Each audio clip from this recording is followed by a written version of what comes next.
NPCI Home National Payment Corporation of India NPCI আমাক কি দিয়ে যে DBT এনাবল কৰিবলৈ বা ডিজেবল কৰিবলৈ আমাক সুবিধাটো দিছে।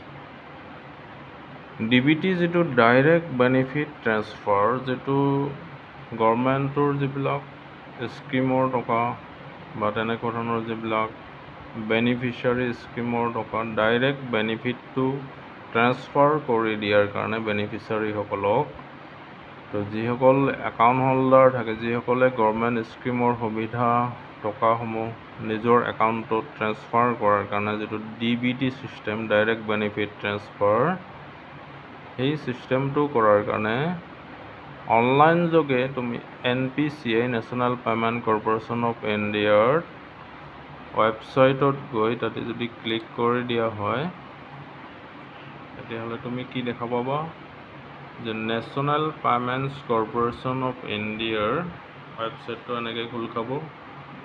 আৰু ইয়াতে তুমি যিটো কাষ্টমাৰ বুলি আছে, কাষ্টমাৰ ছেকশ্যনত গৈ তাতে তুমি ক্লিক কৰি ভাৰত আধাৰ চিডিং এনাবলাৰ বেছ এইটোত ক্লিক কৰিব লাগিব। যেতিয়া ভাৰত আধাৰ চিডিং বেছ এনাবলাৰত ক্লিক কৰা হ'ব, তোমাৰ সন্মুখত এনেকুৱা এটা পেজ খোল খাব।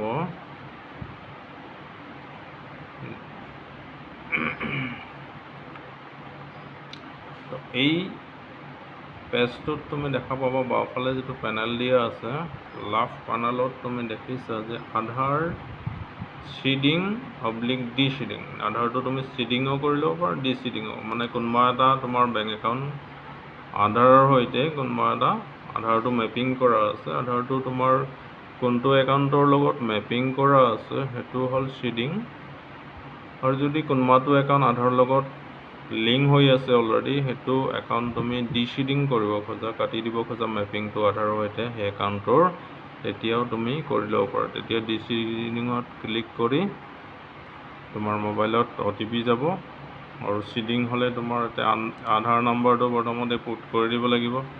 আধাৰ নম্বৰ পুট কৰাৰ পিছত তুমি বেংকটো যি বেংকৰ হয়, তোমাৰ ষ্টেট বেংক হ'ব পাৰে, তোমাৰ চেণ্ট্ৰেল বেংক হ'ব পাৰে, যি বেংকৰ হয়, তো সেই বেংকটো চিলেক্ট কৰি ল'ব লাগিব। আৰু তোমাৰ যিটো একাউণ্ট নাম্বাৰ হয়, সেই একাউণ্ট নাম্বাৰটো তুমি পুট কৰিব লাগিব।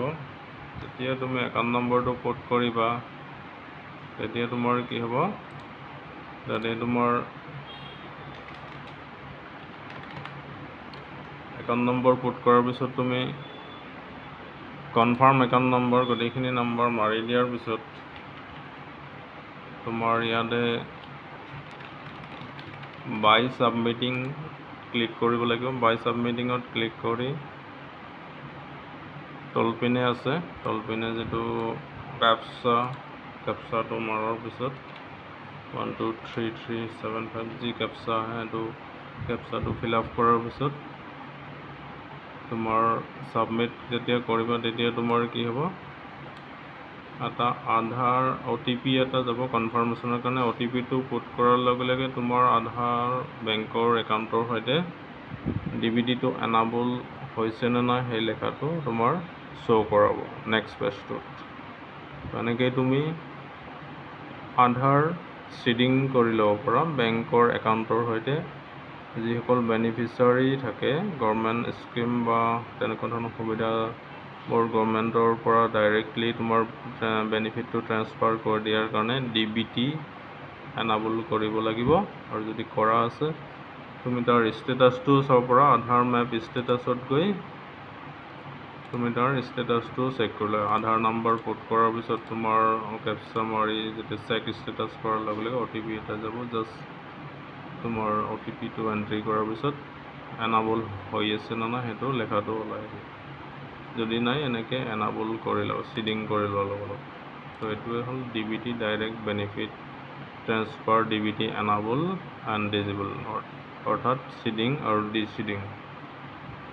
তো এইটোৱে আছিল NPCI national payment corporation of ইণ্ডিয়াৰ বেংকসমূহৰ সৈতে যিটো আধাৰৰ মেপিং ছিষ্টেম, সেই ছিষ্টেমটো এনেকেই বনাইছে।